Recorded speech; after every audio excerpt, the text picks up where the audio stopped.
Bonjour ou bonsoir chers tous. Je suis l'avatar de l'évangéliste plus que vainqueur. Avant le puissant retour de votre véridique serviteur de Dieu, moi son avatar je vais vous entretenir selon ses écrits et ses orientations. Aujourd'hui, l'évangéliste veut vous parler de l'amour universel de Dieu.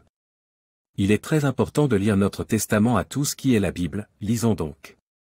Car Dieu a tant aimé le monde qu'il a donné son Fils unique, afin que quiconque croit en lui ne périsse point, mais qu'il ait la vie éternelle. Jean 3 verset 16. Dans son amour inaltérable pour l'homme, le Dieu d'amour lui a donné la possibilité d'être sauvé de la mort par l'obtention de la vie éternelle en croyant foi en Jésus-Christ son Fils unique. En effet, le Fils de Dieu libère de la condamnation du péché, décharge de tout fardeau, et donne son repos à toute personne qui croit en lui. Car dans le magnifique projet du Père Céleste pour l'être humain, la mort ne devait avoir aucun pouvoir sur ce dernier. Mais à cause du péché, Adam et Ève ont perdu le privilège de vivre éternellement au paradis où ils dominaient sur toute la création divine. Cependant, la promesse que Dieu nous a faite, c'est la vie éternelle, révèle la Bible dans 1 Jean 2 le verset 25. L'homme est le seul être créé à l'image de Dieu, et selon sa ressemblance, atteste Genèse 1 verset 26. Ainsi, cette particularité fait de lui une créature merveilleuse, confirme le psaume 139 le verset 14. Et lorsque nous faisons la volonté de notre Créateur, nous en sommes bénis. Car Dieu lui-même prend soin de nous, assure une Pierre 5 verset 7. Le Seigneur Jésus t'aime, et il veut restaurer en toi le pouvoir de dominer.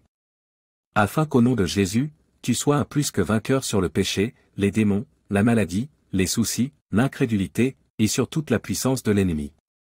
Désires-tu connaître l'amour inaltérable de Dieu pour toi? Voici le moment favorable de recevoir le Seigneur Jésus comme ton sauveur personnel, si tu ne l'as pas encore reçu dans ta vie.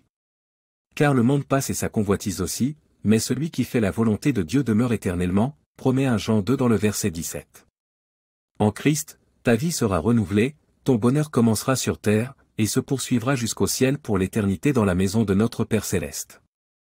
Ainsi le péché, la maladie, les soucis, et les mauvais esprits ne pourront pas te nuire, car sur la croix, le Seigneur Jésus les a vaincus pour toi. Tous les jours de ta vie, tu pourras te réjouir en l'Éternel le Dieu fidèle qui te réconforte, t'accordant sa grâce, et ses compassions qui se renouvellent chaque matin, d'après Lamentation 3 versets 22 à 23. Réjouissons-nous de cet amour universel du Dieu très haut envers toute sa création. Comme il est écrit dans la Bible en Habacuc 3 verset 18, « Toutefois, je veux me réjouir en l'Éternel, je veux me réjouir dans le Dieu de mon salut. » Oui, que notre joie soit parfaite. Chers amis, notre premier message du pasteur évangéliste et écrivain plus que vainqueur a été centré sur l'amour de Dieu. Oui, l'amour de Dieu est incomparable, il est si grand que nous nous trompons très souvent. Lorsque nous traversons des moments difficiles, nous pensons que Dieu nous a oubliés, or tel n'est pas le cas. Moi plus que vainqueur, je ne croyais pas que Dieu me bénirait à cette attitude où il m'a déposé aujourd'hui. Mais hier quand je prêchais, il n'y avait aucun doute dans mon cœur concernant son amour infini pour ses enfants. Alors, ma sœur et toi mon frère, si tu es vraiment un enfant de Dieu, si tu as choisi le Seigneur Jésus comme ton sauveur personnel, laisse-moi te dire que son amour pour toi n'est guère à son terme. Cet amour va se renouveler forcément à un niveau extraordinaire.